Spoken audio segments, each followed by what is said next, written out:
greater than 120 days, a dramatic difference in protection. So declining vaccine immunity is also a challenge that we have to contend with.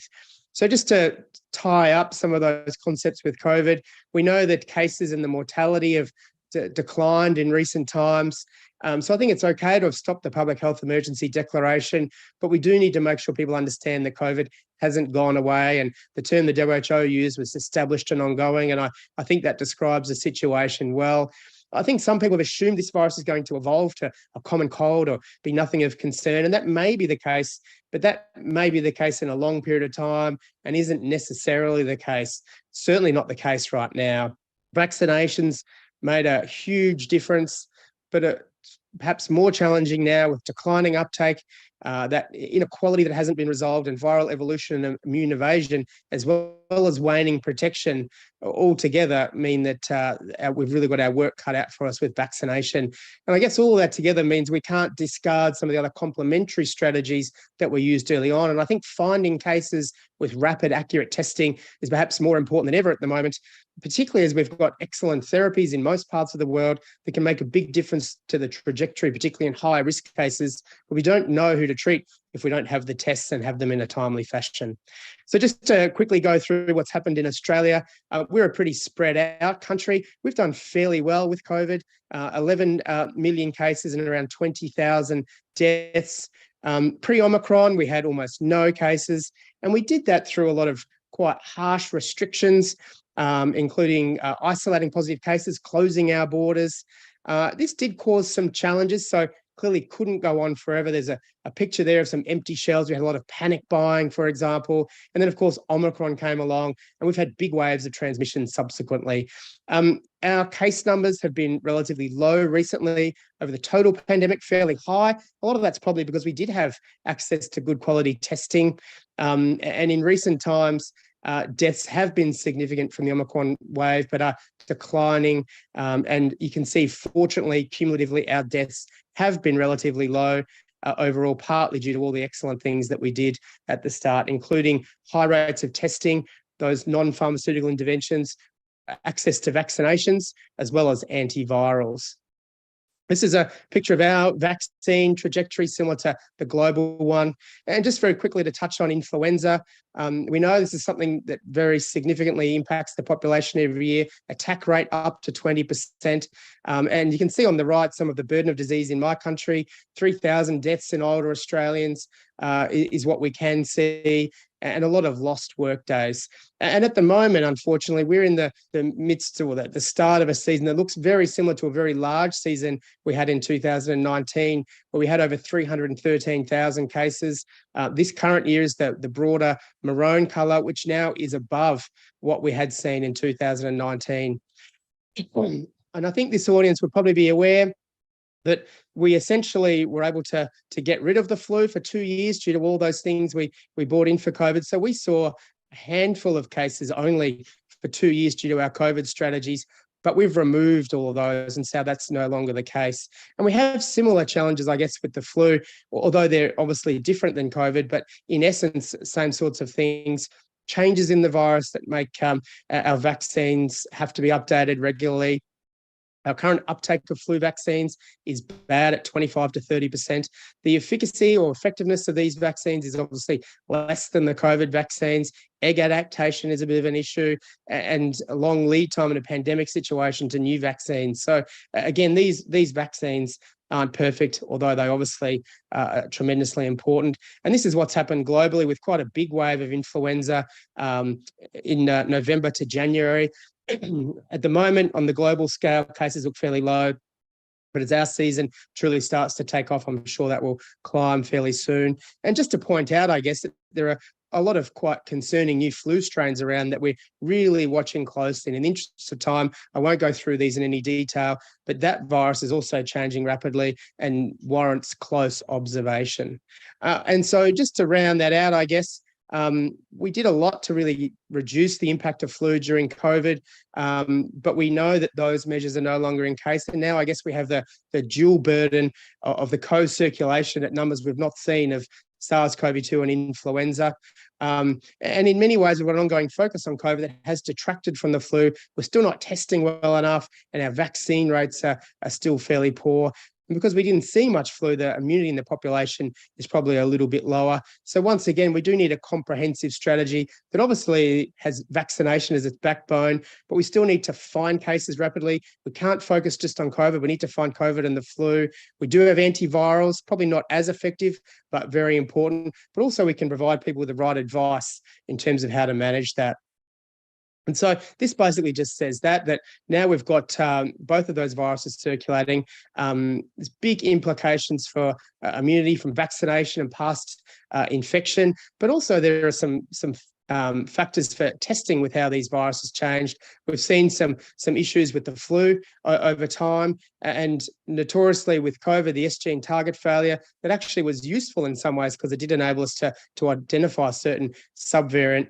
But all of this, I guess, highlights the importance of why we do need to have ready access, particularly to rapid and accurate testing, and particularly to multiplex testing these days. And so here's just some examples there with the Cepheid Express with a number of targets for influenza A, so that if we do see a significant change, we won't expect to see false negatives, 2 targets for flu B, and 3 targets for SARS-CoV-2. So again, if one of those changed significantly, we wouldn't expect to start missing that with our tests. And so I think the important point there is that ongoing surveillance is going to be critical. Not all tests are equal, and we do need to monitor both initial performance as well as performance ongoing. And some are starting to recommend testing a little bit less, but when you look globally, most authoritative bodies are still recommending testing for both COVID and the flu. This is debated. I had this discussion with a general practice colleague, and they thought there wasn't much benefit anymore. But I think we need to get the message out that there is.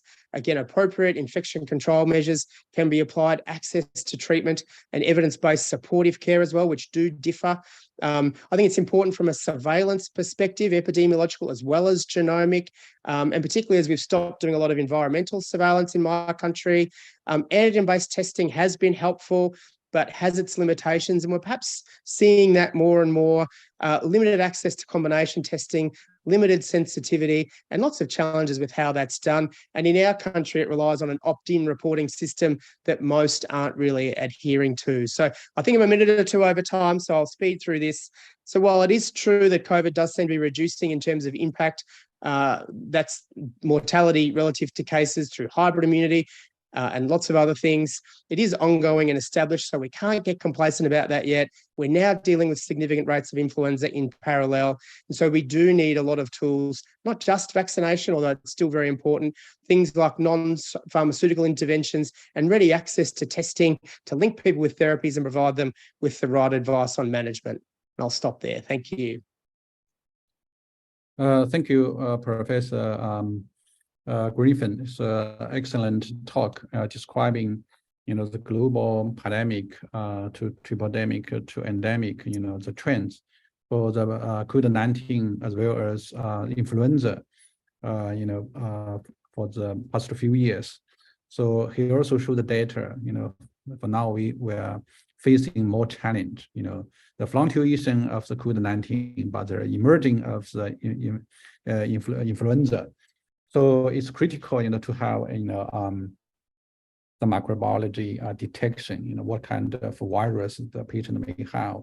So for now, I think a lot of policy changes, pandemic, the trend is changes, the microbiology profiles changes. Also, we are really facing the kind of challenging. So we may have some questions at the end of the presentation. So thanks again, Professor Griffin, for the excellent presentation. So now I hand it over to Dr.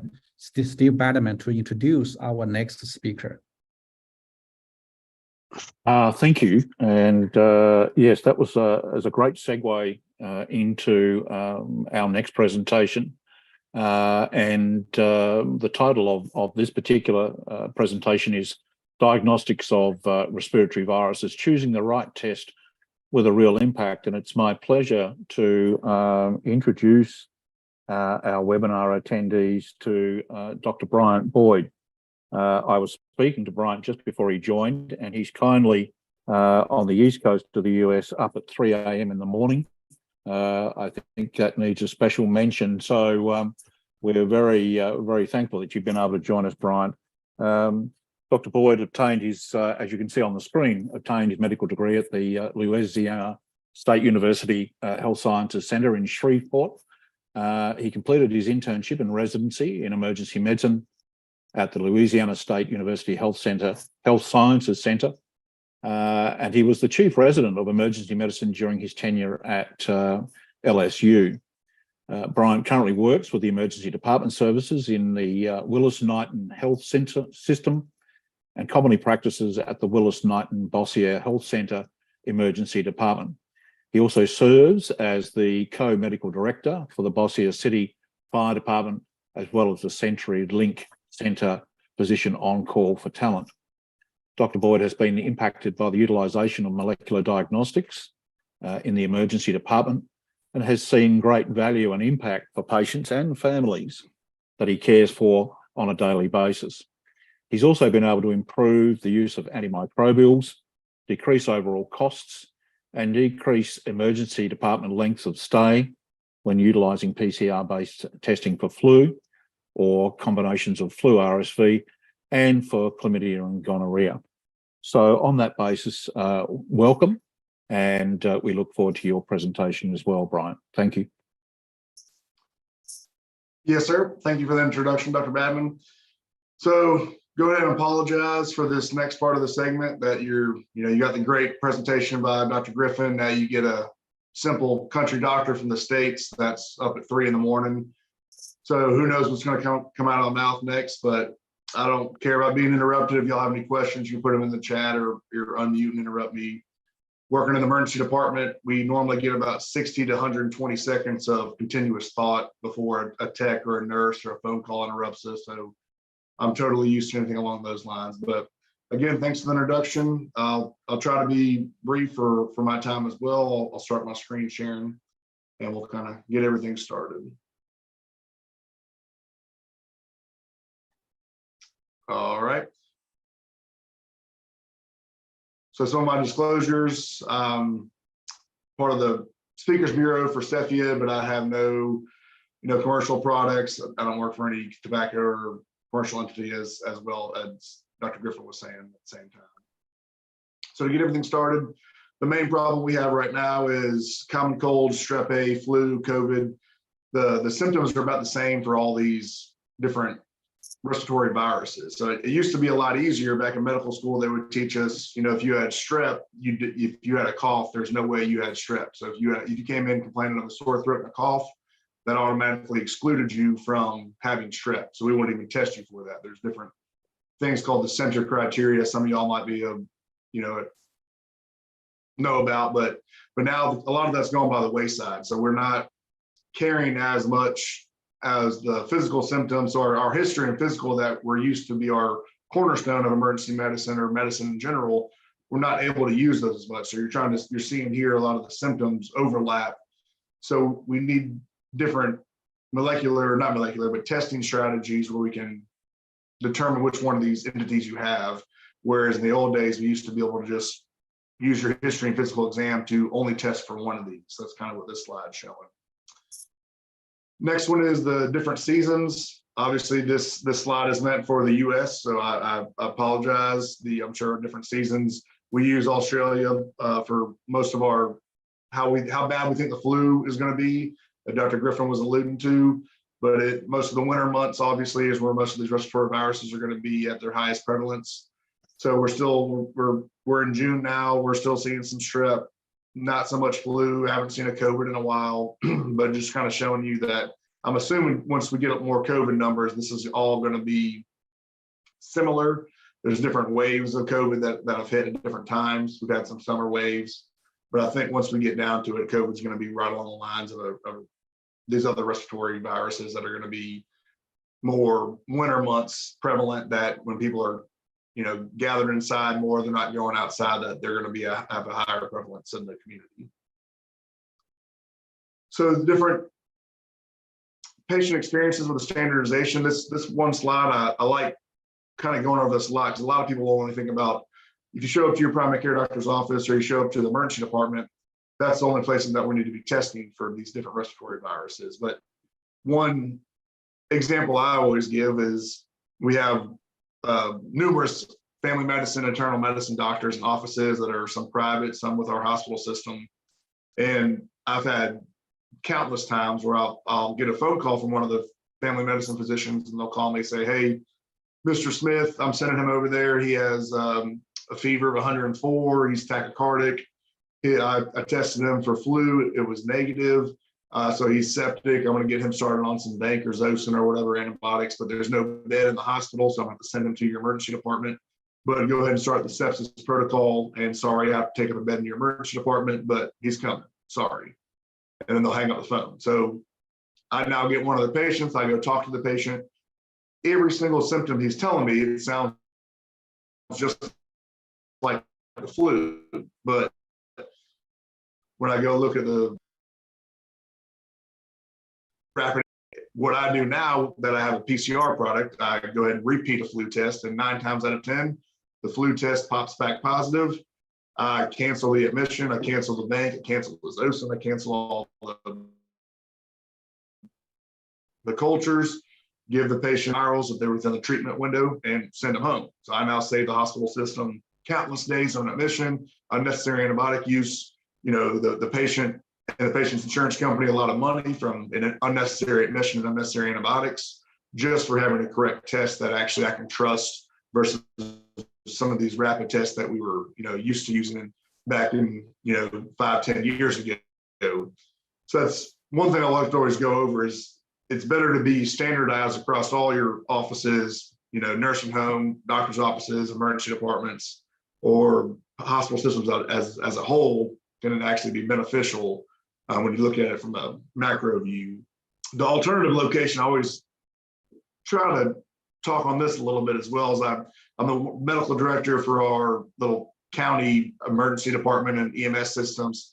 So I actually got our emergency department to buy a PCR product to be able to use and test our firemen on the front lines, because when 2020 hit and the pandemic was at its highest, and we were doing a lot of the different practices that Dr. Griffin was alluding to, we weren't as strict as Australia was, where the US, our hands are kind of tied with a lot of things, but we try our best with our patient population. But I got our municipality to buy a PCR machine. So if a fireman had some symptoms, runny nose, sore throat, we were able to, instead of having him call in sick, go to the doctor, go to an urgent care setting and pay a copay, we had him just show up. We had a paramedic would take a swab on him and be able to test him for COVID, flu, RSV or strep or whatever was needed. And if it was negative, he was able to stay on the front lines and get back to work instead of being off for a few days, because we were worried about, with how the whole world was going at that time, 2020, 2021, we were worried about a lot of our first responders not being there for our whole population if needed. So it's just, there's different places you can use this for different testing. So always keep an open mind of not just thinking it can only be a hospital system when you're thinking about who you want to test or which places you can test. It's just different things to think about. So how tests work, I'm sure most of y'all on this call or Zoom know this way more than I did. I've kind of let most of this go by the wayside after medical school. Now, when people start talking about how clinical tests work, and kind of get hazy eyes, and all I know is I order the test and it comes back and it's magic. The results are there. But we need to know which ones work better than others, different sensitivity or specificities. So obviously right now the PCR is the gold standard that Dr. Griffin alluded to. So that's what most of everything is going over to. But in a perfect world, everyone will be using it. Obviously, some people are still using the enzyme immunoassays or the rapid antigen testing. So those are what we've used in the past. That's still what a lot of the people are using right now. So as physicians, we're going to want to use a test with high accuracy. So the PCR is the gold standard. So we're going to want accurate results, and PCR can give us that. So different PCR products can give us, can detect infection much farther out of the infection window than we used to be able to. So some of these can be beyond 72 hours of illness onset. So our windows for detection are much better. So this allows us to have a same-day diagnosis, and we can start the treatment for these patients. And a big one for me on this as well is does not require confirmation of negative results. So an example I use is for, strep pharyngitis. Their patient would come in, sore throat, order a strep swab. Strep was negative, but you look at them, they have tender lymphadenopathy in the submandibular region, erythema, exudates in the posterior oropharynx. So I'm like, I don't trust this result. I'm going to go ahead and treat them 9 times out of 10, but then we still have to send that off for culture. So the laboratory had to waste a lot of their time, effort, materials to do these cultures. And then 24, 48 hours later, they'd call the ER back with the results saying, hey, that patient that was negative on your rapid strep is now actually positive. So I would then have to take time out of my day to call these patients back. If it was a pediatric patient, get their weight-based dosage for the antibiotics I want to call them into, get their pharmacy number, and all this for a patient that I didn't see. It would be a patient one of my partners saw 2-3 days ago, that I'm having to take time out of my day for patients that are physically in my emergency department to get their results back. So that's a big one for me. You don't have to do the confirmation results with PCR products. So that's was a huge deal when some of these started coming out. A lot of this, I'll have to skip over this slide for time saving purposes because I don't want to go over my time. So diagnostic stewardship is something we don't think about maybe as much as we would. Obviously, everyone is, pushing antimicrobial stewardship. That's going to be huge. I'm assuming worldwide it definitely is, and in the US is everyone's looking at antimicrobial stewardship. I know we get a quarterly breakdown of how much antibiotics we prescribe per patient. It compares me to all my partners. But in order to have good antimicrobial stewardship, you're going to need a good diagnostic stewardship. So a patient comes in, you do a clinical evaluation, history and physical, that then allows you to order the right diagnosis test. So you want to do the right test on the right patient in the right time frame. If a patient's been sick for 14 days, you might not need to do a flu test on them because there's no point because we're not going to be able to treat them. We'll then get the test, send it off to the microbiology laboratory, have the result come back normally within an hour or two or 30 minutes up to an hour. And then when we get the result back, we can interpret the result the correct way if it's highly sensitive or specific, if it's a PCR product, order the right antimicrobial, being an antiviral or antibiotic, at the right time, and then treat the patient and discharge them. Dr. Griffin talked about this a lot, that it's, COVID's evolving, there's new variants coming up, it's becoming more effective in transmission and infection. However, we're seeing it's not the infections that we're seeing now, a lot of them are becoming more asymptomatic. I don't know if that's from the vaccine rates or that's from just us being reinfected and we're not having as severe as a infection. So just because we're not being as sick right now doesn't mean we can start forgetting about it. I feel like it's going to be here and here to stay. There's going to be a flu season and a COVID season. They're going to be commingling, but it's just something to think about. As the population develops immunity, our viral load during these infections might be a lot lower. So we're going to need products that can detect smaller viral loads to be able to know if they actually have the infection or not. Like I just said, it's probably here to stay. New strains are coming out. It's going to be, genetic drift is happening. So we're going to need different molecular tests to be able to detect multiple targets to be able to compensate for as it evolves. So we can still make sure the PCRs, the products that we're going to be using, is going to be able to continue to have the high sensitivity and specificity. So a highly sensitive test will be important. Kind of went over that a little bit, skip over this one. One big thing we're getting into now is co-testing. So we have a lot of different products that have multiplex for testing. So we have I call it a quad test. I don't know what the actual test is, but it's COVID, flu A, flu B, and RSV all in one test. So the nurses do one swab, we send it off, 32 minutes later, I have the 4 results. So we used to, that I was alluding to with the symptoms, patient would come in with a sore throat and a runny nose and a fever, and we would test them for strep, get the results, and discharge them.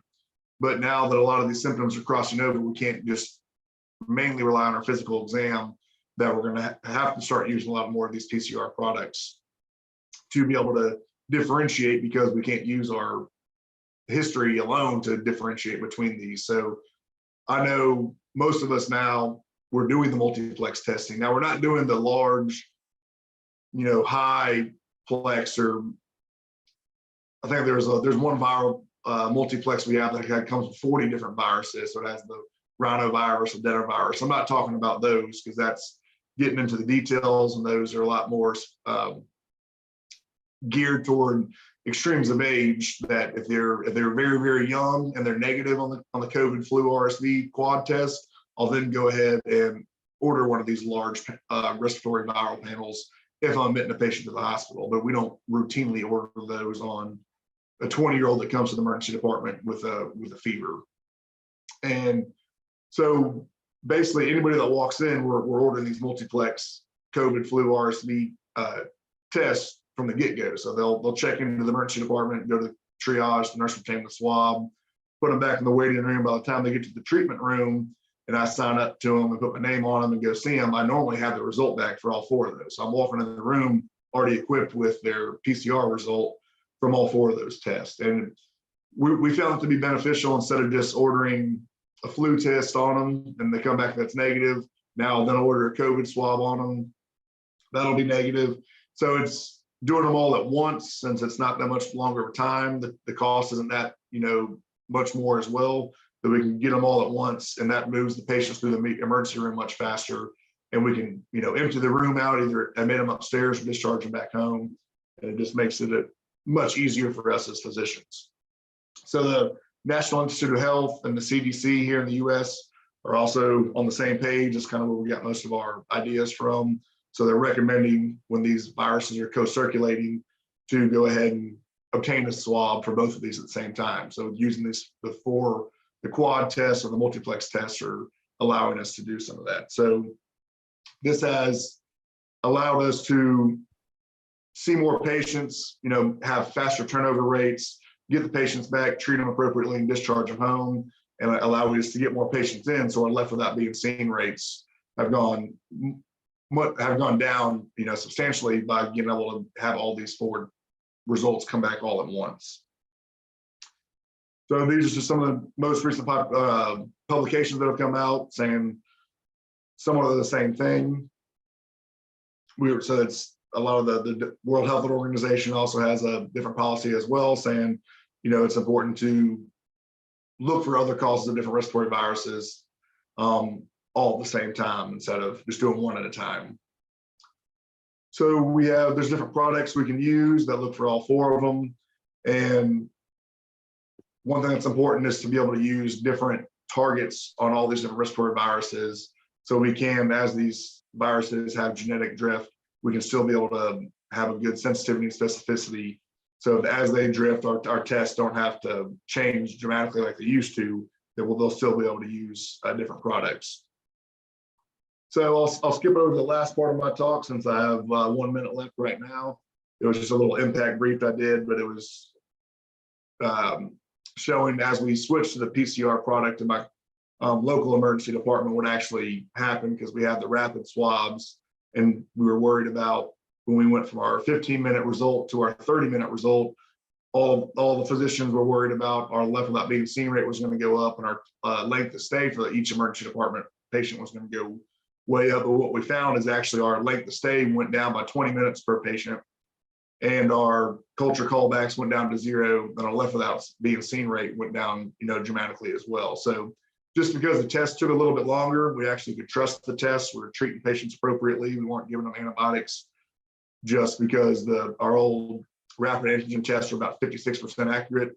Now we could actually trust our tests that are 98, 99% accurate. So just something to think about as well. So this is kind of a real world what we order these multiplex tests for in the emergency department. Sorry for the speedy through, but we'll have a little panel discussion later. But I'll turn everything back over and kind of go from there. But I appreciate y'all's time, and sorry for my Southern accent, but if y'all have any other questions, just let me know.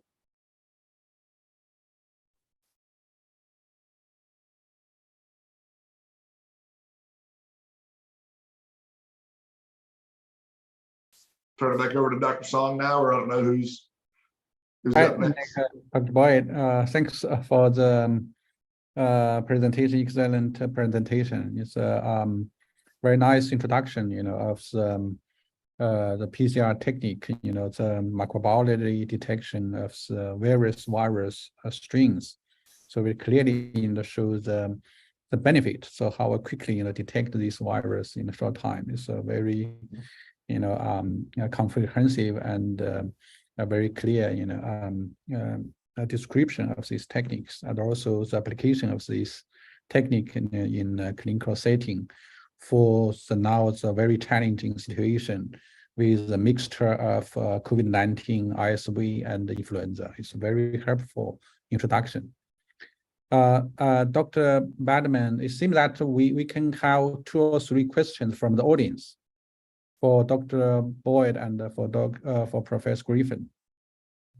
Yes, thank you, Dr. Song. I think that obviously we have several questions here. I'll start with one of them, which is, would you be willing to share your slides after the webinar? That's often a popular question. I don't know if you're in a position to share those, Bryant, but it sounds like there's some interest in possibly your slides and maybe Paul. So perhaps we can post a reply to that in the interest of time afterwards. One of the other questions too is that it says that we notice a larger number of people younger age suffering from new symptoms in their bodies like fatigue, headache, psychological changes. And I imagine that both in your experience, Paul, and yours, Bryant, have you noticed any particular change in presenting symptoms? And do you think they are very similar to what's been present over the course of existing COVID seasons and or flu seasons? Perhaps you'd like to comment on that and just have our attendee have a little bit more information in that regard. I'll go ahead and touch on it real quick because I'm muted a little quicker, but I've definitely noticed that as well, that our younger population has different symptoms as they present. So part of that first slide is showing we can't just use fever and body aches, as the main symptom of flu that we used to. Now they're coming in complaining of much different things, fatigue, headache, they're more easily angered. So we're having to change our thinking as we're treating these patients in real time to order these tests. Whereas normally I used to hold back a flu swab or even pre-COVID. Then I'm like, I'm not going to order a flu swab just on a patient that's coming in only complaining of a headache. I'm going to think he's dehydrated or has a migraine along those lines. So now how these symptoms are evolving and they're affecting different populations of people differently, we're having to switch our views of who we want to test. So I definitely agree with that statement as well. And Paul, is there anything else you'd like to add to that? Just add, I guess, I completely agree. And, one of the biggest challenges with COVID is that there's no absolute typical presentation that is uniform. People can present with almost anything. And, XBB 1.16, people are suggesting is a higher rate of maybe eye symptoms, but we have people present with gastrointestinal symptoms and a wide variety. And, I guess that just highlights the importance of testing these days because, the presentations are so wide and varied, depends on, virological factors, but also past exposure, vaccination status, etc. So, it is certainly keeping us on our toes. Great, thank you for that. Just maybe one more, just in the interest of time. There's another question about post-flu, in particular H3N2. The question relates to a troublesome dry cough that this particular person has found difficult to treat. Is there an alternative suggestion or remedy other than a short course of sononide inhalation? I'm not sure what the current best practice is in regards to treating dry cough, but if somebody has a question or a reply, I should say, then perhaps they might like to give that. And I notice Dr. Peter Walk has his hand up as well, so we'll come to you in just a moment, Peter. I would say definitely one of the complications of post-flu, a lot of the other thing we're worried about is a post-flu pneumonia. So they can get a bacterial pneumonia after an influenza infection. So the treatment, a lot of times, a lot of our patients in the U.S. Either can't afford or their insurance ain't going to cover the budesonide inhalation. So we're using, a lot of just over-the-counter medicines. Mucinex, one of the brand names. So, guaifenesin, dextromethorphan, things along those lines, some different antihistamines or Tessalon pearls, just anything that'll help them a little bit better. But, in a perfect world, we would have a better medication for them, but I don't have any other remedies, other than some of the ones we've talked about, that it's minus just time being the best medicine. Okay, thank you. And Peter, thank you for waiting. No, it's okay. I was going to answer the question. So I guess there's two ways of looking at chronic cough in this post-COVID sort of phase, well, COVID and post-COVID phase. In terms of the acute COVID, I don't think the evidence is particularly strong for anything, unfortunately, apart from cough suppressants, period, and that's probably not ideal. A little bit of evidence from the original budesonide studies that reduces symptoms overall, which did include a cough score, but it's a bit hard to extrapolate how big an impact that's going to have. There probably is a proportion of individuals, like there always is, following any viral respiratory infection, that have a persistent cough.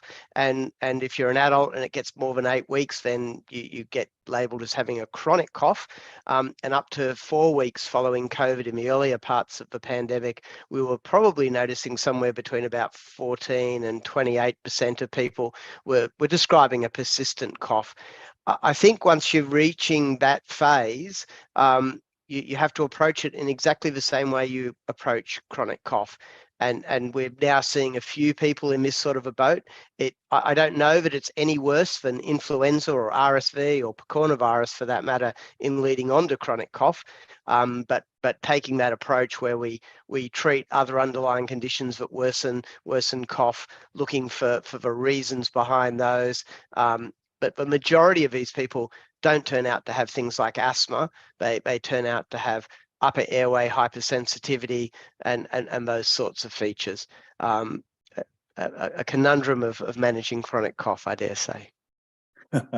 Thanks. That's a really nice overview of the viral respiratory cough syndrome. I think we might just move on. Thanks to those people who posted those questions, and we will try to come back to the chat as we progress through the rest of the webinar.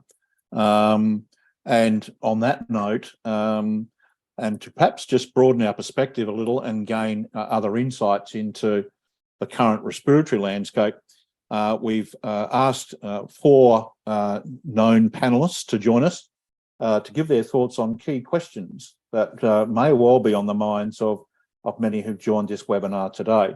And we'd also like to invite our 2 keynote speakers to be a part of this panel if they have time. So on that note, I'd like to introduce our first panelist, who is Dr. Glenn Edwards. Glenn is the Executive Director of ACT Pathology in Canberra, Australia. So I know you've been sitting there in the background waiting patiently, Glenn. So welcome, and it's nice to have you with us.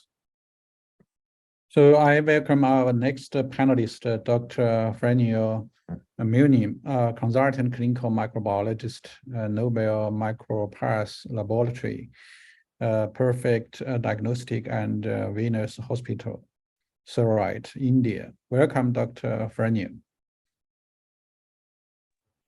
Thank you, sir. And now it's my pleasure to introduce our third panelist, which is Dr. Masafumi Sakai. I hope I pronounced that correctly, Dr. Sakai, who's from the Division of Infectious Diseases and Infection Control at Saitama Medical University International Medical Center in Japan. Welcome, Dr. Sakai. Thank you, Dr. Batman. A very good pleasure to attending this discussion. Thank you. Our next panelist for today is Dr. Peter Walk, working as a senior staff specialist, respiratory and sleep medicine, John Hunter Hospital, co-joint professor, University of Newcastle, Australia. Welcome, Dr. Peter. So we thought just over the next 40 minutes or so, we've actually have some questions for our keynote speakers and panel guests. And I thought we'd just begin by talking about one of the questions that was on the Q&A from some of our participants in the webinar. But I left that aside for the moment because I knew this question was coming up. And so that question is really focused around, should we be alert for RSV? We've talked a lot about flu, we've talked a lot about COVID, and where does RSV fit in relation to both the pediatric, particularly in the pediatric population, and what are some of the risk factors, and have you seen notable spikes in RSV with what we thought was in some places a settling COVID wave, but I know here in Australia we think that it's not so settled. And at present, it's kind of re-emerging, albeit in a less strong fashion. So, with that question in mind, I'd like to open the floor up with a focus on RSV, and if people are in a position to comment around pediatric populations in the first instance, perhaps we can start there. Who would like to lead off for us?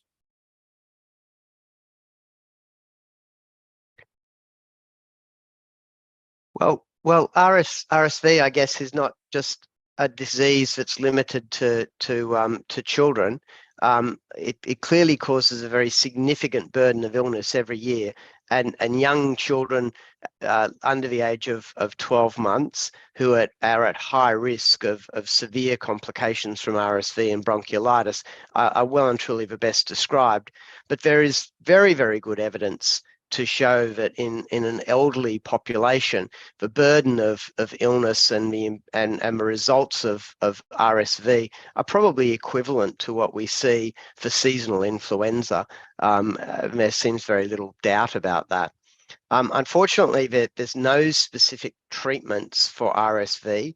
For high-risk infants, palivizumab is effective probably in terms of prophylaxis, but expensive and obviously confined to only very high risk populations.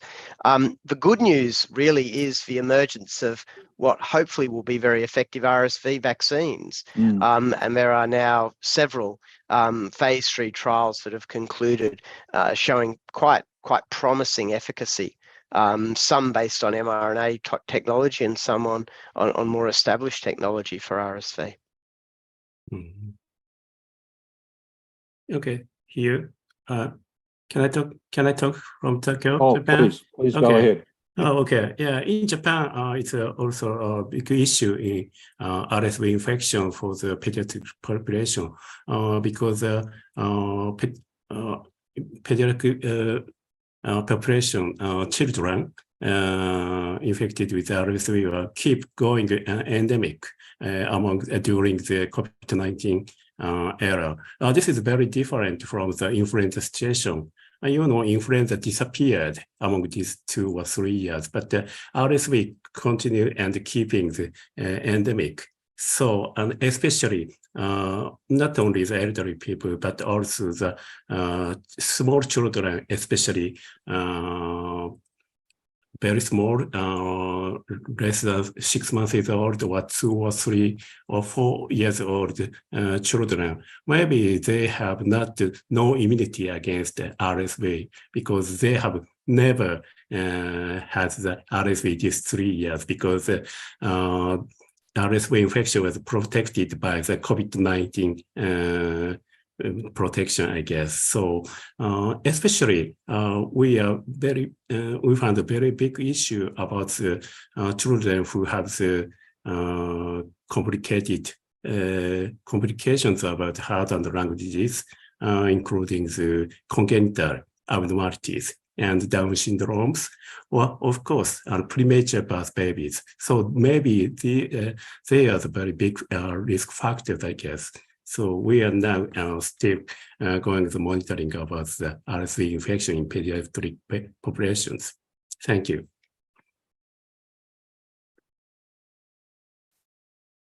Yes, Pranil, please join in. Yes, sir. I hope I'm audible. Yes. What has happened post-COVID in India is people have started testing for a viral pneumonia, which was not the case initially. It was not that frequent, but because of this COVID and this coinciding features of all these viruses, people have started testing. There was sporadic testing before. So we used to have RSV for sure. But in children, we have some data from our country that it is an endemic virus. But after this COVID, we have seen RSV increasing, and maybe because the testing has increased, and that's why we are seeing a little bit spike in that. The risk factors remains the risk factors are the same, which have been discussed in the textbooks for pediatrics. But what exactly we saw was RSV in the adults, like those who are above 60 and those who had COVID in the recent past, and those who were on some immunosuppressions, mostly for rheumatoid arthritis or some sort of rheumatological problems. So we found RSV increasing in such population, and they were getting hospitalized. Thank you. Yes, thank you for raising that important point. And I think, Peter, your comments about RSV in adults too is a nice segue into the next question, which is actually basically focused around RSV infections in older people. So that was very timely. So I'll hand it back to Dr. Song, and he'll bring us into to the next question for the group. Okay, thank you, Steve. The next question is, should we be thinking of RSV infection in elderly, in the older population? So how critical is early diagnosis? So I may ask Dr. Masafumi Sikai and Dr. Paul Griffin to, okay, thank you. Response to this. Yeah, maybe this is questions for me. Thank you. So yes, actually, the RSV infections in the elderly is also a very big issue in Japan too. Especially, we recently analyzed the data among the about 1,000 febrile elderly people over 65 years old, and found about 10% people has a viral infection. But among the 10% people, about 2 or 3% has the RSV infection. So maybe RSV is not small impact in elderly patients too, and found very characteristic transmission patterns. We found 2 major transmission routes. One is maybe from the school. The other was household infection by the grandchildren, or maybe grandchildren going to the school and get the RSV from the friend, and coming back to home, and then infected, transmit to the grandfathers and grandmothers. This is a very typical transmission route. And the other is maybe nosocomial, very similar to nosocomial infection from the elderly nursing homes, or the daycare service. This is for the elderly persons gathering and taking care of the bodies and mental status or something. And maybe this taking care service is a very significant pandemic area, I guess. So we found a lot of the clusters in the old elderly age facilities in Japan.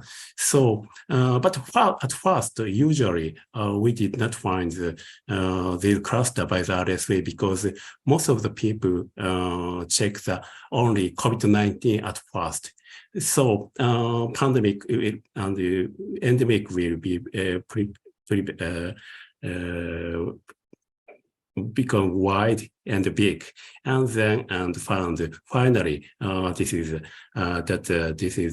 RSV pandemic, I guess. So actually RSV is a very big issue and a very high impact in elderly in Japan too, and early diagnosis maybe due to the multiplex PCR or something is very critical, I guess. Usually we use only the COVID-19 diagnosis kit, but we strongly recommend not only the COVID-19, but also the influenza and the RSV diagnosis as early as possible, I guess. Is it okay? Thank you. Yeah, thank you, Dr. Sikai. It's two very interesting point, Yes. the children and grandparents. Yeah. So in China, there's a tradition of family reunion.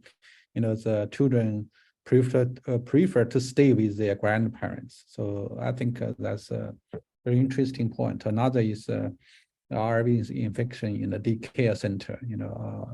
So I think yeah, this is two two of the pathway. The older people could get infected. So I think that's raising alarming these two populations. So thanks a lot. So Dr. Paul Griffin is still online. Yes, hi, thanks. Look, I think it's a really interesting question. I'd certainly agree with the previous answer we just heard, but I think it's becoming increasingly important. In our country, we didn't have a good way of systematically collating RSV results. It wasn't what we'd call reportable until fairly recently. And with the increased access to multiplex testing, I think we're rapidly learning a lot more about the burden of RSV and just how important it is. And, while at the moment we have no specific therapy, I think it's important to obviously know what viral infection people have, particularly for flu and COVID, so we can get them onto antivirals. So knowing that it's RSV can help with that. And I think as we do start to see some more of those prophylactic antibodies perhaps rolled out in young children, and then the rolling out of vaccines, which I think is going to happen in some countries fairly soon, it'll be even more important, I think, to monitor how the epidemiology of RSV might change. So I think it is really important to diagnose, and certainly to diagnose early, particularly to get people on the right therapy if they do have something, that we have something to treat them with. Okay, thank you, Dr. Griffin. I think I totally agree with you. The symptom, among these three diseases are very similar. The COVID-19, influenza, RSV infection, but at least we have the medicine for COVID-19 and for influenza. Even we do not have the medicine for RSV, but we need a differential diagnosis since we have the medicine for the first two diseases. I think that's critical. So thanks a lot. So now I will ask Dr. Steve Ballard for the third question. Steve? Yes, thank you for that. And we're going to ask you, Dr. Munim, just to perhaps comment a little bit further around how you think rapid diagnostics for flu, RSV, and COVID helping in clinical decision making, particularly in India, relevant to what the current guidelines are, and also the clinical relevance of H1N1 call out. Would you be able to take just a few minutes to reflect on what your experience is to date and how that's working out for you? Thank you for the question, sir. What has happened in our country now, that we are slowly, as I mentioned earlier, that we are slowly moving towards molecular diagnostics in certain settings wherever it is feasible for the patients. So with this rapid diagnosis of these four agents, for influenza, RSV, and COVID, we have started ordering the test in the emergency department itself. If the patient is coming with hypoxia, fever, and if the patient is aged or irrespective of the age after COVID, we have started doing this test then and there, and we are giving the result within, as you know, it's a rapid test, so the result comes within 45 minutes. So by the time the registration and everything is done, we will be having the result. So basically it helps us in triaging the patients, so we can triage the patients accordingly, whether to isolate them or not, because we don't have those huge isolation facilities everywhere. Many times these patients stay in the similar ward, or maybe in the similar general ward, or maybe in the twin sharing. So because of that, there is a chance of transmission of infection. Now H1, regarding the H1N1, now we are not calling it H1N1 as such in our country. It has become a seasonal influenza. We are no more labeling it as H1N1. It has become quite endemic, and to be honest, it has become the severity of the illness has become quite less compared to what it was in 2009. So because of that, we are getting all mild to moderate cases, not the severe. Very rarely we get severe cases. So because of that, the guidelines are like they have been, guidelines are like just like flu when it comes to H1N1, and because of the influenza vaccines, the increasing awareness of influenza vaccines, the incidence is going down. But as every country has seen, post COVID, suddenly there is a surge in influenza, and this H3N2 and other variants. We are also seeing the same in our country. Yes, thank you for that. It's if it's not one virus sucking the air out of the room, it's another one, as we're seeing, across the globe. So thank you for providing us with that particular perspective from India, and it sounds like it's not far removed from what we're seeing in other global locations. So thank you for adding that perspective. That's really important. Dr. Song? Okay, thanks, Steve. So the first question is, how would you think of balancing technologies, the PCR technique versus the rapid antigen test for testing respiratory virus? So how critical is fast and accurate frontline respiratory testing in healthcare settings? Some potential impact of a false negative result. So I will ask Dr. Glenn Edward, Peter Walk, Dr. Brian Boyd, and Dr. Paul Griffin, for these questions, and 2 minutes for each person. So maybe Dr. Glenn Edwards first. Thank you, and thank you for inviting me to take part, albeit under wildly false pretenses. I must add, I'm neither a respiratory physician nor a microbiologist nor a clinical expert really here. And if I'm on this panel at all, I think it's because I've had a number of conversations with Cepheid over the years as this pandemic has evolved, including the very early days. And just by way quickly of background, I'm currently in Canberra, but I was in a role at Eastern Health in Melbourne, which is a large catchment area of Greater Melbourne when the pandemic broke. And some of you may know that that Melbourne was if you like, the initial epicenter with quite stringent lockdowns and so forth. And we were rapidly trying to figure all of this out. And in those times, in my laboratory, we didn't even do respiratory PCR testing back then. That was standard of care to refer them elsewhere because they were really urgent. So hasn't the world changed? So, on that experience, I've now in 2 facilities had experience with making PCR testing and COVID testing more generally available in my leadership role with the laboratory service, so that the physicians and the patients in the health service can get the appropriate testing, and also so that we can continue to provide all of the other care that health services do in the midst of a pandemic, and that's been a particular challenge. So perhaps to speak to each of those just quickly, obviously initially when PCR became available, and then automated PCR platforms so they could be more distributed out to a broader range of facilities closer to the patient. They were obviously the gold standard, and it wasn't so long ago that there were very significant concerns about the rats, and including from my own college, the College of Pathologists in Australia, who took quite a tough line because of the concern about false negatives. But come Christmas 2021, January 22, the world changed again very quickly. And as I think as many people would know, certainly in Australia, we effectively ran out of reagents for PCR. A lot of laboratories in Australia had been pooling. And then when the positivity rate went up, we all had to stop doing that. So the consumption rocketed up.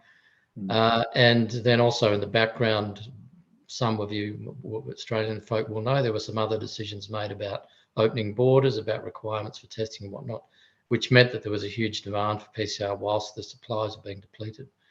And I've got to say that rats saved us.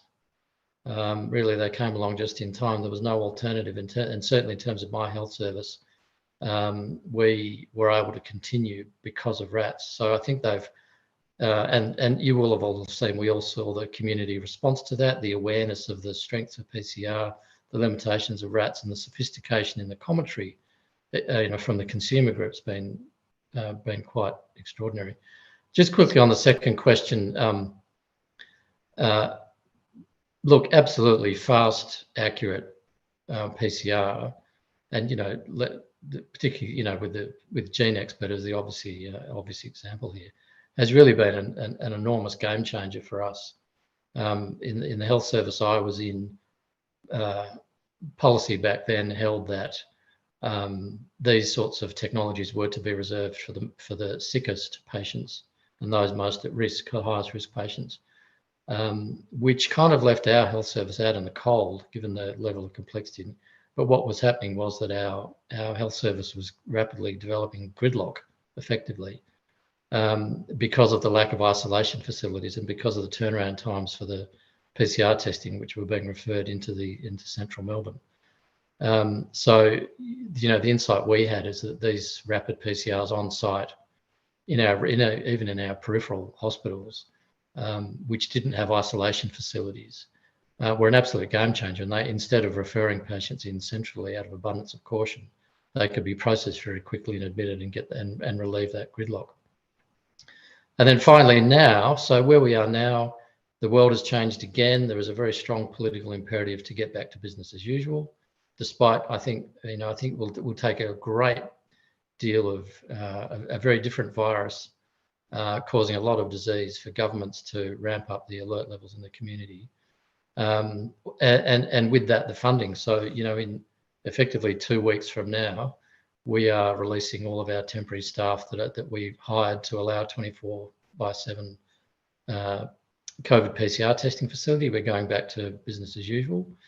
But of course, we still have an underlying pandemic going on and a risk to manage. So the rapid frontline testing is becoming quite normal here, and I'm sure in other parts of the world, where these devices are being deployed in, not necessarily in the molecular testing lab, but in our case, in the specimen reception area.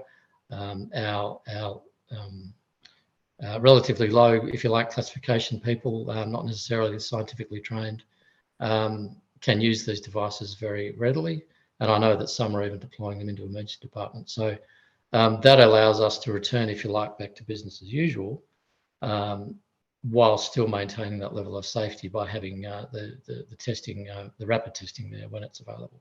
So my apologies, that was a bit more than 2 minutes. Okay, thank you, Dr. Glenn Edward. Yeah, I think both PCR and the RAS, available and they're used, in clinical settings. But as you said, I think I also agree. PCR is fast and also very accurate and is very sensitive. So the RAS is also fast, as with cost effective is much cheaper compared to PCR, and a short time. But the false negative rate is quite high. For some clinical settings, if patient is very, very severe, potential, very contagious disease. So false negative is kind of dangerous, I think. So now, PCR is available, in the majority of the lab. I think in the future, with a more rapid, testing using the PCR, more standardized, I think it's more acceptable, for majority of the clinical setting, I think. So thank you for your comments. Dr. Peter Work, online. Yeah, I am. Thank you, Dr. Song. So I guess if we're in June 2023, where we're at with testing, well, look, I mean, I think each of these tests still have their utility and their ability to be applied. Speaking, I guess, from an Australian health context, and we're in a fairly lucky position, really. I think there's still quite a useful role for rapid antigen testing, and now with the emergence of rapid antigen testing that can then identify both flu and COVID-19 at the same time, and for that matter, flu, COVID-19 and RSV, opens up quite a useful spectrum. I think that rapid antigen testing is particularly useful in the context of our highly susceptible patients, and for them to do that at home, because we still have an imperative to have those individuals to identify early, to get early access to antiviral drugs, at least as they pertain to COVID-19 and to influenza. And that reflects our immunosuppressed individuals, particularly those with lymphoma, but also our transplant patients and other patients on high-level immunosuppression. And those individuals are still coming into hospital and are still having very bad outcomes. The other context probably is within residential and aged care facilities, where this can be very useful as well. And we have to be highly vigilant, because again, despite our high levels of vaccination, we're seeing those components of a population that are not as well covered as we would like to see them. And essentially age is probably one of the biggest driving factors there for that as an ongoing risk. In terms of confirming diagnosis, though, in hospital and in emergency department, look, I think rapid access to Gene Expert and to standard PCR is clearly doable and highly valuable. I think it has an important role still in helping us with infection control, in identifying patients and getting people onto early treatments for both COVID-19 and influenza. And I think that's critical moving forward, that we continue to do that. And also can be helpful to inform us in terms of how long we have to have people isolated and to look out for spreads and nosocomial outbreaks of infection. And I guess the final point is, I think there definitely still is a role in terms of whole genome sequencing and surveillance, looking at the types of subvariants that are circulating around, and having a proportion of community viruses being sampled and hospital viruses being sampled and undergoing this, I think will be critical moving forward into the future. That's not for every patient, obviously, but I think it's very important for that surveillance work to still be able to happen. Okay, thank you, Dr. Peter Work. The rats, I agree, do have some position, especially for self-testing, so they can do at family at home.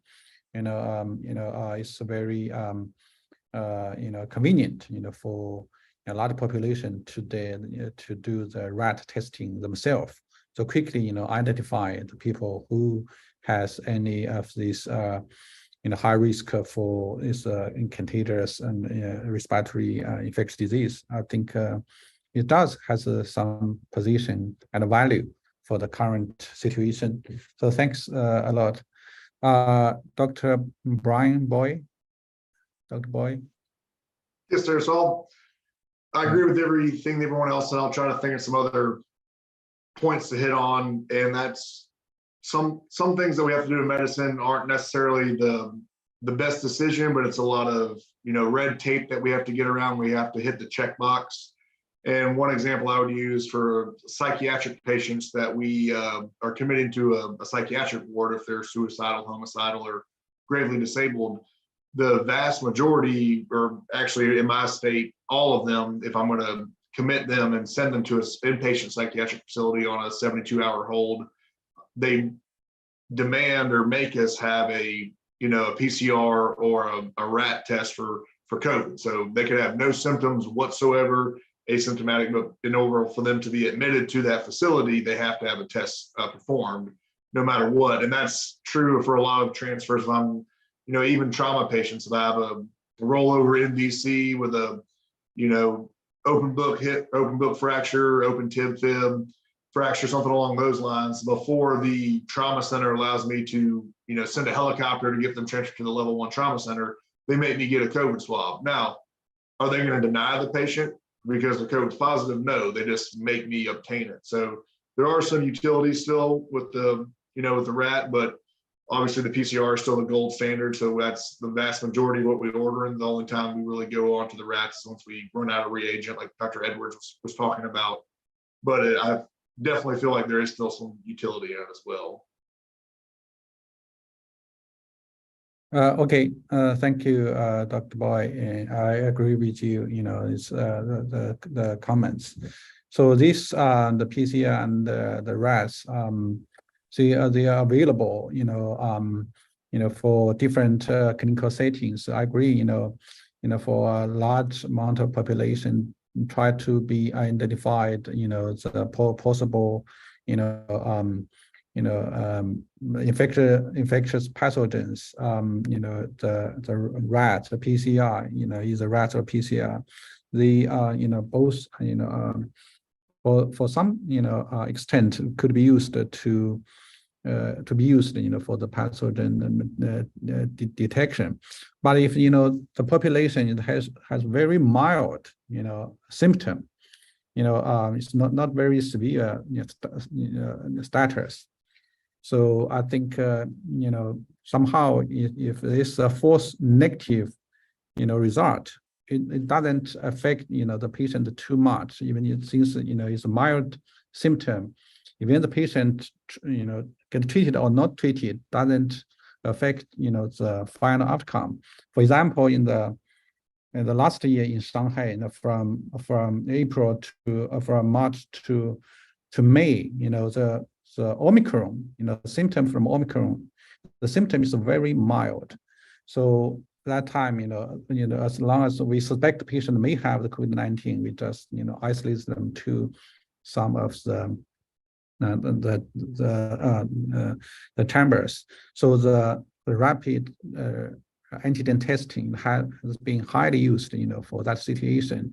So even, some of the people get false negative, since, majority of patients, they do not, that time they do not have, antiviral therapy, just a regular support therapy. So I think some kind of situation, clinical settings, we need to have a very accurate, very sensitive, very accurate diagnosis. But sometimes, we may not, that kind of critical, for the patient grouping and the isolation. So finally, we may ask Dr. Paul Griffin, to have some comments on this question. Thank you. I mean, basically, I agree with what's been said, and I think, as with all pathology tests, we just need to understand the strengths and the limitations of whatever modality we're considering.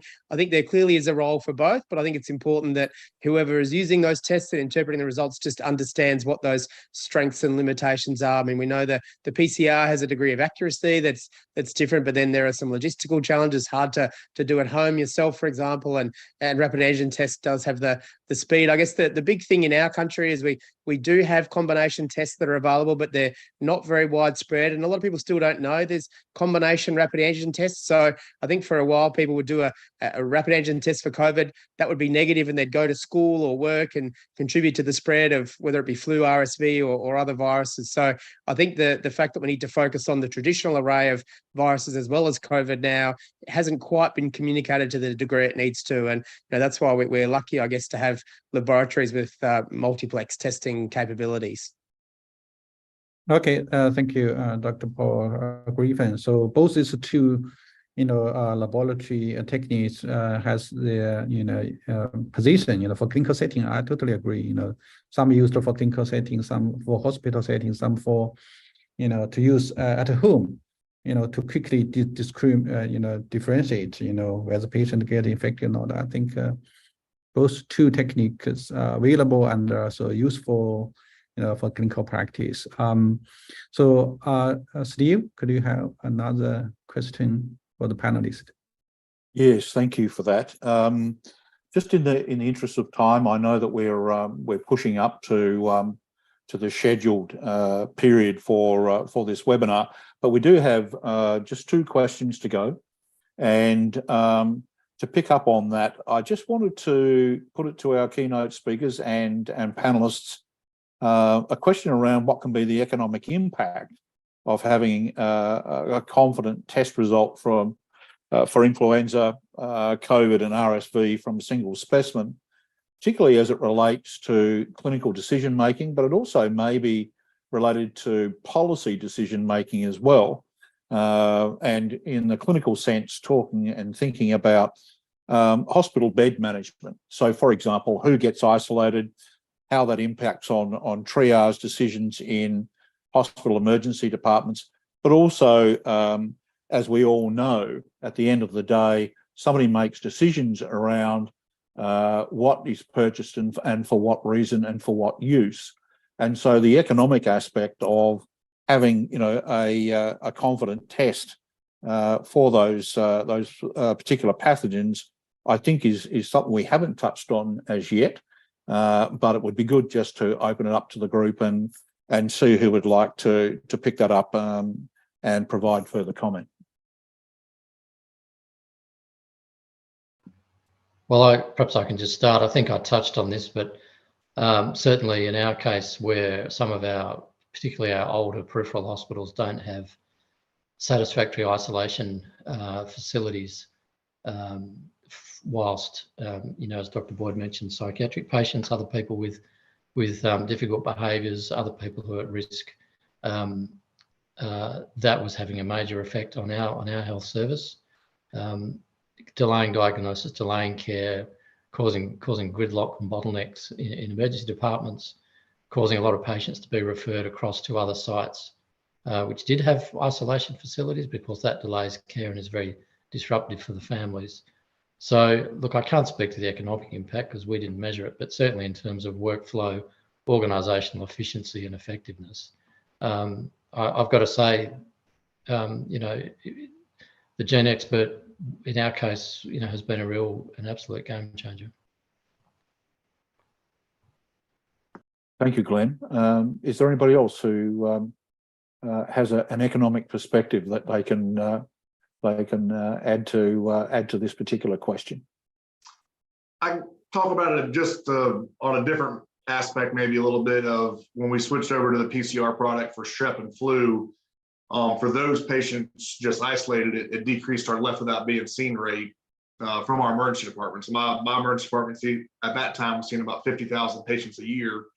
And so what do all the hospital administrators care about? You'd like to think they care about, good healthcare and treating patients, but they really just care about the bottom dollar and making sure their hospital system can stay afloat. That's the ugly truth. So we have to show them that a more expensive test is actually going to save them money in the long run. But so when we switched to these more expensive tests, our left without being seen rate went down.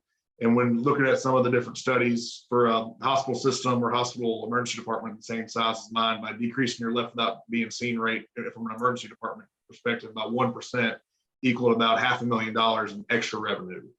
And that's just the smallest, cost saving or more money in the emergency department. When you look at not admitting everyone with a fever and a false negative flu swab, then you got decreased Tamiflu usage, decreased, hospital isolation beds, and that number becomes astronomical when you think about how much cost saving you have when you actually send these patients home versus admitting them to the hospital. So that can't really quantify that because I think the number gets too high when you think about how much we're actually able to trust these tests now. I don't know anybody can quantify that, but that's just my 2 cents on it. Yes, thank you. Yeah. Okay. Is there anybody else who'd like to add further comment? I might just add very quickly from an infection control and patient flow perspective, there's very different trajectories for these different viruses, different dispositions, and single rooms with appropriate isolation potential are a very scarce resource in most Australian hospitals. And we have overflowing emergency departments, hospital ramping, etc. And certainly being able to work out where people can go as quickly as possible certainly helps to alleviate that at least to a degree. So I think from a patient flow, hospital capacity and management perspective, there's huge benefits.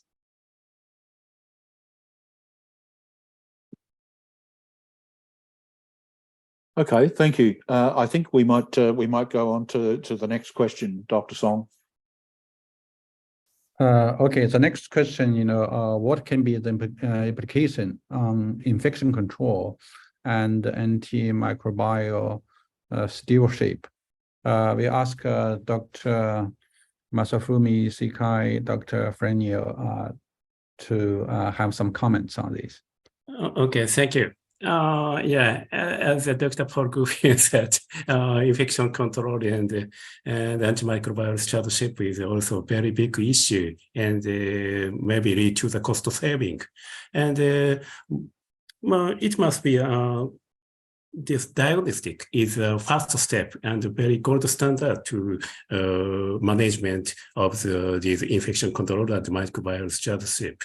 I guess maybe Dr. Boyd said and used the diagnostic stewardship. This is what is very important and big issue because we can get a pathogen and rapid, accurate, by the rapid and accurate diagnosis by the PCR or something. We can efficiently control the infectious big pandemic and clusters in the facilities or school or kindergartens.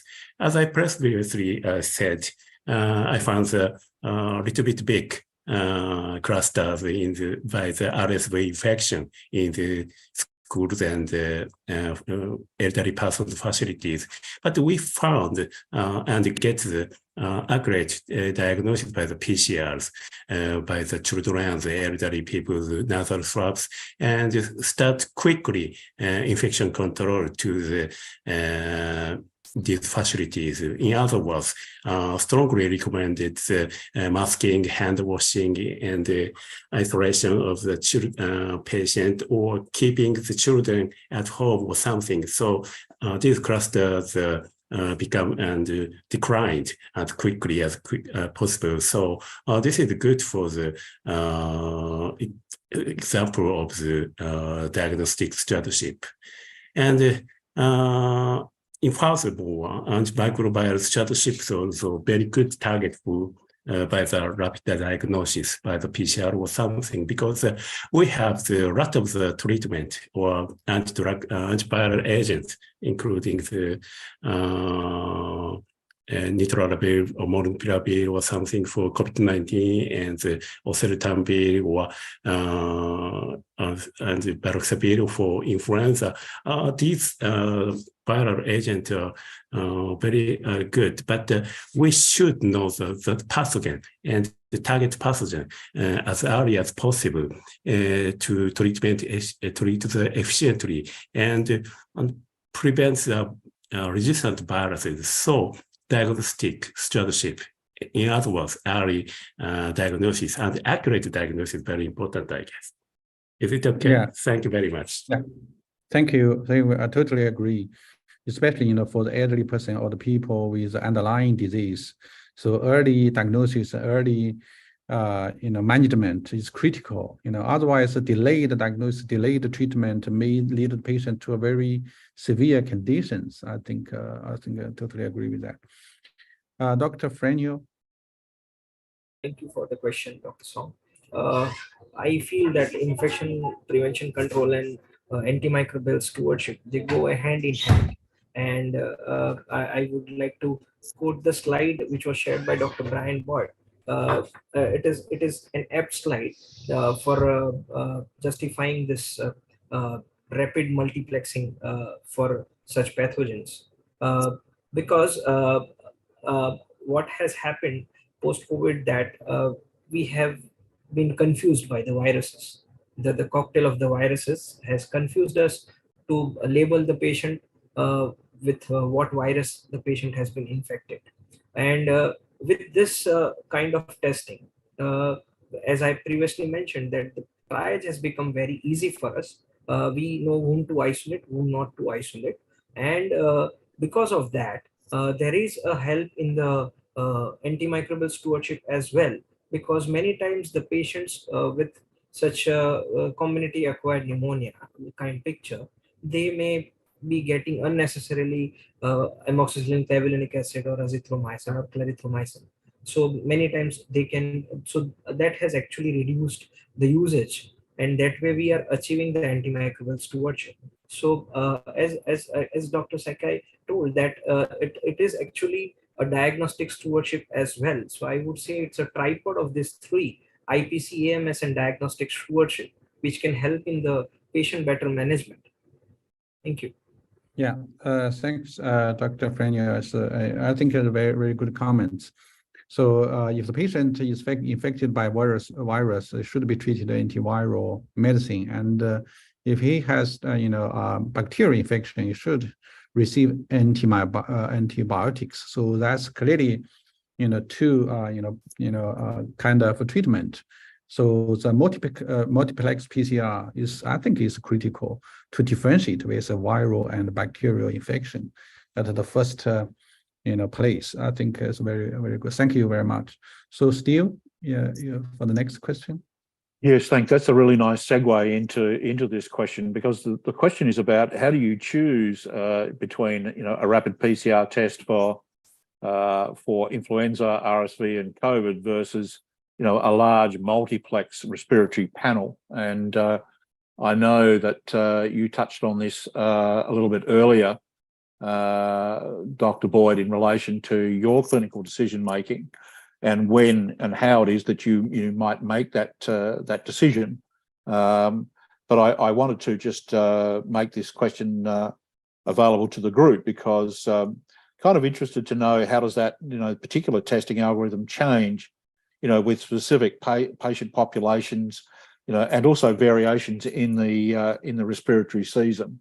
So the question is really about, do you use what I would call a 4-plex test versus an expanded respiratory panel, which might be 12 or up to 40 different pathogenic detections, for example, and what's the use case, I suppose, around what influences that decision. So I wonder if Dr. Boyd, you might like to just comment first and perhaps extend on your initial comments, and then we'll ask others to chip in if they have further views as well.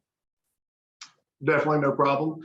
So like I presented or talked about in my presentation, our rapid PCR quad test or multiplex test that just has the flu A, B, RSV, and COVID, that's what our mainstay of our testing. So any patient that comes in the emergency department, we have a list of standing orders that the triage nurse can initiate. So if they have any respiratory symptoms, they'll go ahead and obtain the swab, send it to the laboratory, and get the test running.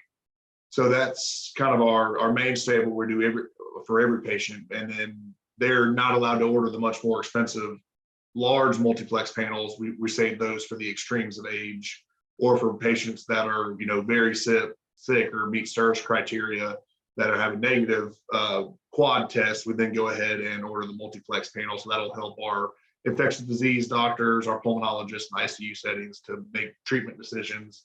And that takes a little bit longer, so I don't get the luxury of seeing the results of that in the emergency department. But it definitely is helpful down the line for the ICU doctors or medicine doctors that are going to be treating these patients for numerous days in the hospital setting.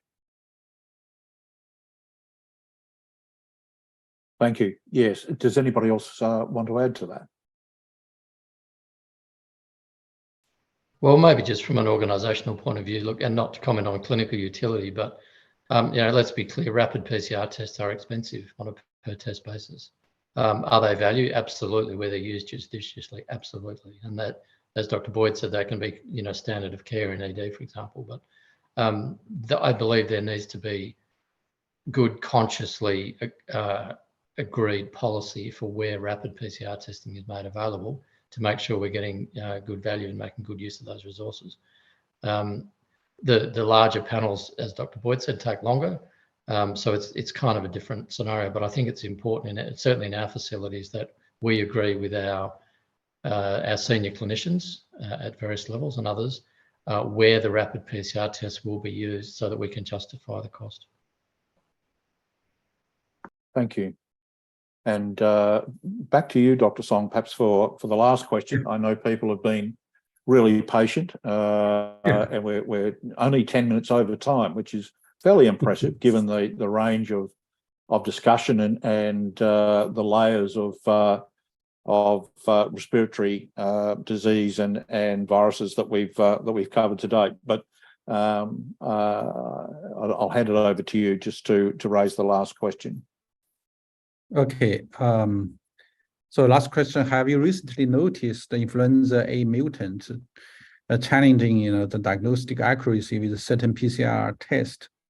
How should we be prepared to anticipate the new circulating mutant in changing respiratory landscape?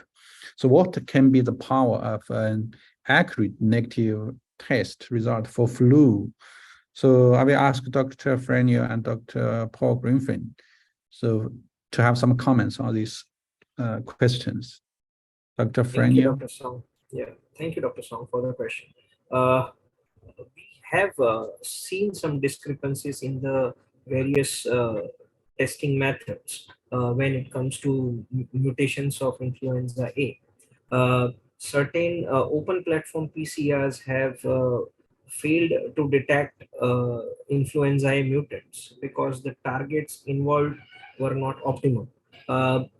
When we compared them with the rapid test like express flu, RSV COVID, and we have gathered certain data which is an unpublished data so far, but yes, we have found that some mutations have been missed, and I think that was actually already there in the literature by Jogners et al. They talked about the mutation in the M gene and which was being missed by many tests. So we have found certain cases like that.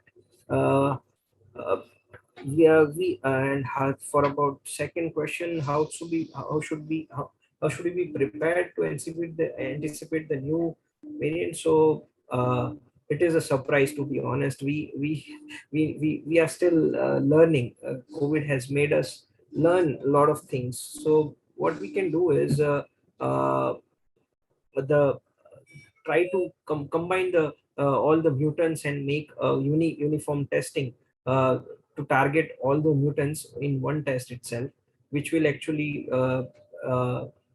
reduce our burden of testing.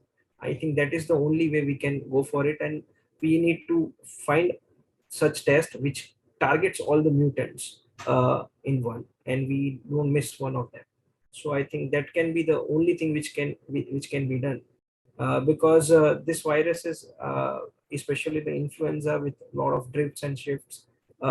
Every year, as we know, we are going for new vaccine. That way, I think we need to update our kits as well. Thank you. Okay, thank you, Dr. Frenier. So, Paul, are you any comments for this?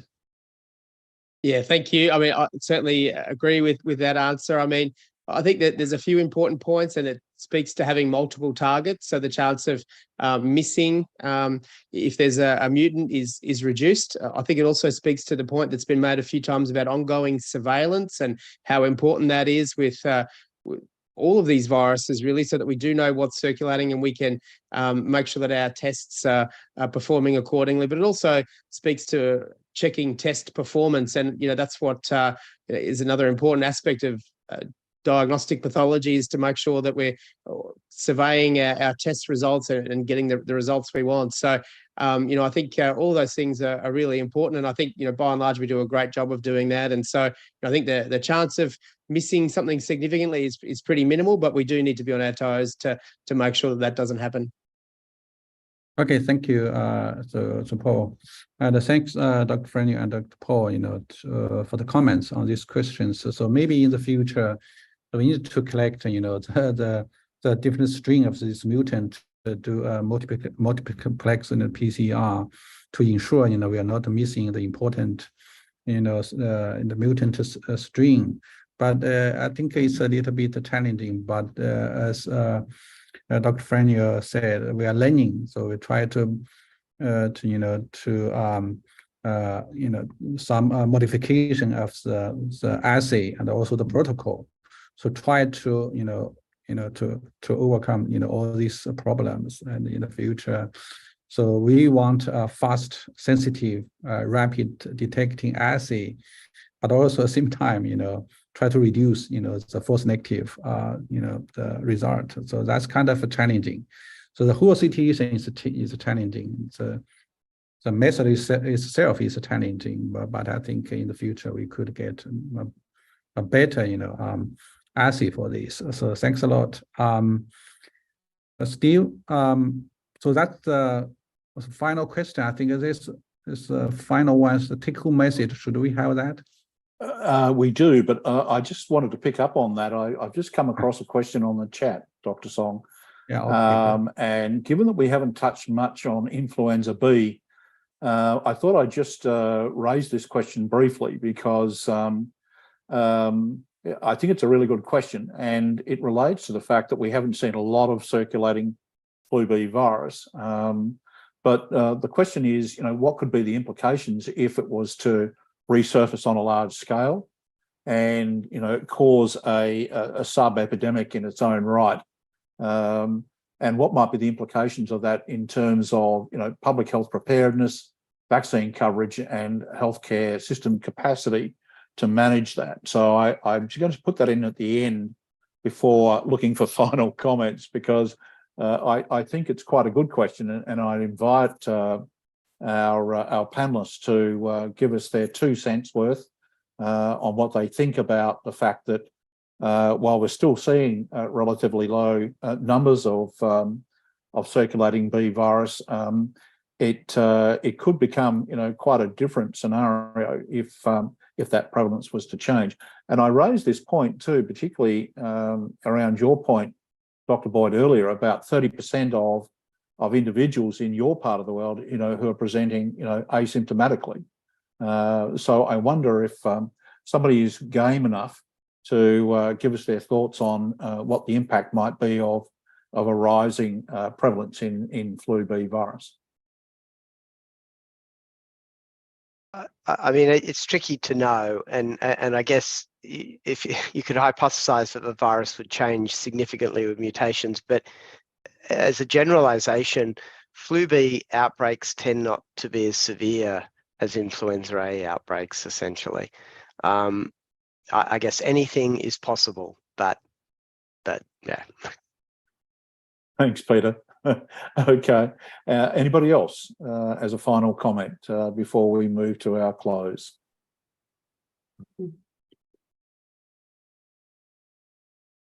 No? Okay. Well, thank you for that. Look, I just want to begin to bring this very interesting webinar to a close. And I suppose I just want to ask each of our guests if they have, one particular takeaway message for us from today. I think we've traversed the landscape really nicely from a clinical perspective, from a pathological perspective. Thank you, Glenn. And then we've had microbiological and other clinical inputs from Peter and Franil, Dr. Sakai, and from Paul. So collectively, I just wonder if you're able to give us, one takeaway message that you might have in relation to where we're up to and what you think are your key thoughts as we come to an end on this webinar.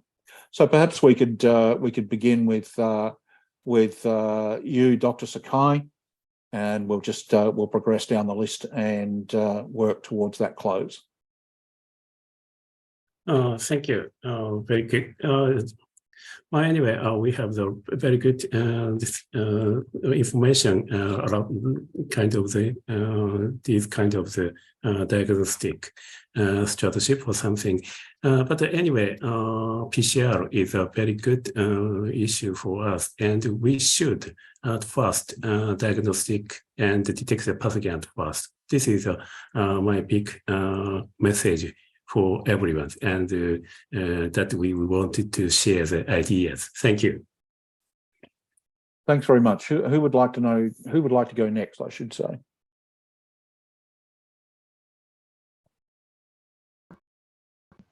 Perhaps I'll just make a comment. I've just perhaps observing that from my perspective that we've come a long way in a relatively short number of years and learned a lot. And the concern for me is readiness for the next one. We've learned a lot about the roles of PCR, the roles of rats, the roles of consumers in being informed about testing options. Governments become more informed and so forth, but political cycles, decision cycles tend to be a lot shorter, I think, than generally the pandemic ones. So a challenge for the global community is to stay ready and stay prepared so that we understand how to deploy the technology, and we can deploy it rapidly, because as we've seen, these things hit very quickly when they hit. So I think a challenge for all of us. Yeah, great point, Glenn. Thank you for that. For Neil, do you have any closing big messages for us to take away? I would just like to say that we need a complete test which targets the viruses with all the mutants, which should be cost effective and should be rapid, which will give us less false positives and ultimately help us in managing the patients in terms of triage and the treatment. I think that's all we require. So we are still searching for such test. That's all. Thanks very much. Peter, Paul, Bryant. Well, I think COVID's here to stay. It's part of our practice now, and I'm sure that things will continue to evolve. But I think we have a greater appreciation of the overall importance of respiratory viruses, and I think we have to think long and hard about our approaches to vaccination, vaccination of populations, our air quality, our ventilation standards, our infection control procedures, the importance of airborne spread of viruses. And I think we need better vaccines. We need effective treatments when they fail. And we've still got a big problem, particularly for immunosuppressed individuals. I'll throw my 2 cents in real quick. The biggest take home, I would say, from a different perspective, just clinically, is the symptoms are changing. We can't rely on just the patient's history anymore to isolate which tests we're going to order. So a lot of times it's better now and more cost effective to get a multiplex test to get everything back at once, depending on the cost if your hospital system will allow you to do that. So like in the back of even 10 years ago, if a patient had a cough, you theoretically weren't allowed to order a strep swab, because they had a presence of a cough, their strep likelihood went down substantially.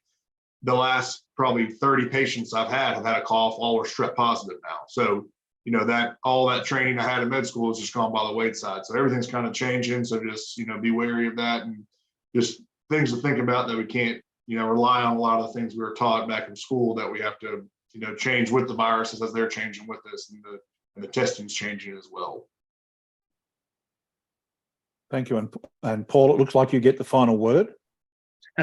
Thank you. I mean, first of all, it's been a great discussion, obviously an excellent panel and some really excellent questions to discuss. I mean, if we talk about our current state, I think it's important that people appreciate COVID and flu haven't gone away, and there's mounting challenges with those, but we've got excellent tools like access to rapid testing. So I think our ability to gain good control is fairly promising. And I was at a talk yesterday where someone described where we're up to in the pandemic phase as the inter-pandemic period. So, while we may be past the worst of it with COVID, it's really a matter of time till we see the the next one, whatever that may be. So I think some interesting points about preparedness and how we get ready for the next one whilst not already forgetting what we're still dealing with. So there's a lot for us to do, and